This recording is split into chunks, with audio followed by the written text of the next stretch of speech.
सत्र के तीसरे दिन विधायक जयवर्धन सिंह ने चिकित्सा सेवा के तहत होने वाली जांचों का मुद्दा उठाया।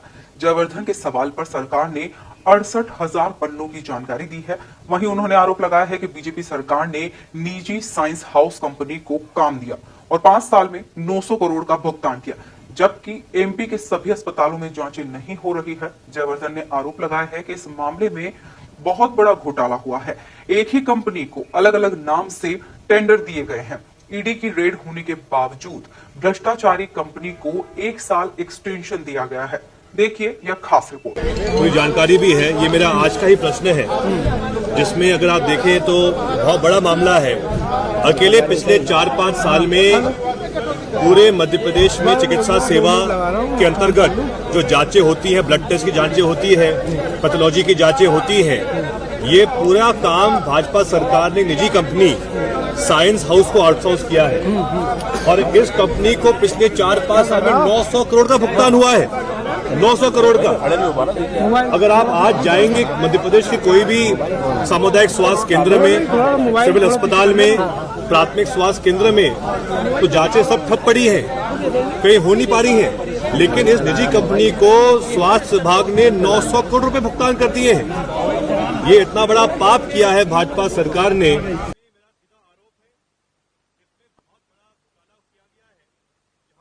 जिन लोगों ने टेंडर किया था L1 और एक साथ मिलकर उन्होंने काम किया है। इसमें मेरे पास ये जानकारी भी है कि जहां ये आदेश है केंद्र सरकार का कि चिकित्सा सेवा के लिए जीएसटी लागू नहीं होती है, लेकिन इन्होंने 18% जीएसटी लागू करी। मेरे पास उत्तर में इसकी जानकारी है। आज मुझे इस उत्तर में पेन ड्राइव पे 68,000 पन्नों की जानकारी मिली है। कितने? 68,000 पन्नों की जानकारी दी गई है। इसलिए मुझे सबको दिखाया परिशिष्ट पे उपलब्ध है। ये पेन ड्राइव दी गई है, 68,000 पन्ने जिसमें है।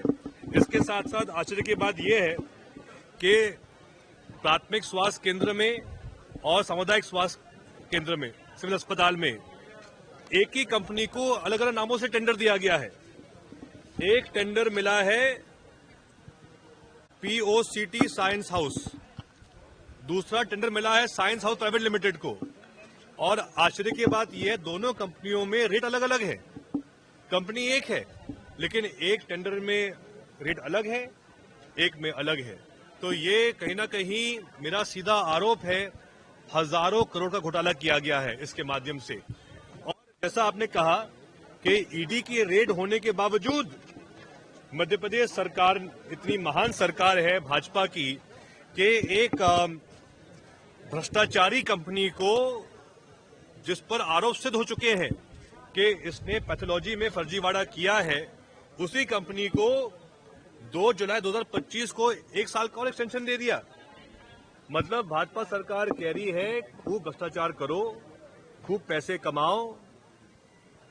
वो लोग जो अस्पताल जाते हैं इस उम्मीद के साथ कि उनकी सही ब्लड टेस्ट होगी, सही जांचें होगी, जांचें सही नहीं करवा रहे हैं, बल्कि दोषी कंपनी को और टेंडर का एक्सटेंशन कर रहे हैं 1 साल और के लिए, ताकि वो और मालामाल हो जाए और पैसे कमाए और जो मरीज जाए वो भटकते रहें। ये सच्चाई मोहन यादव जी की सरकार की है।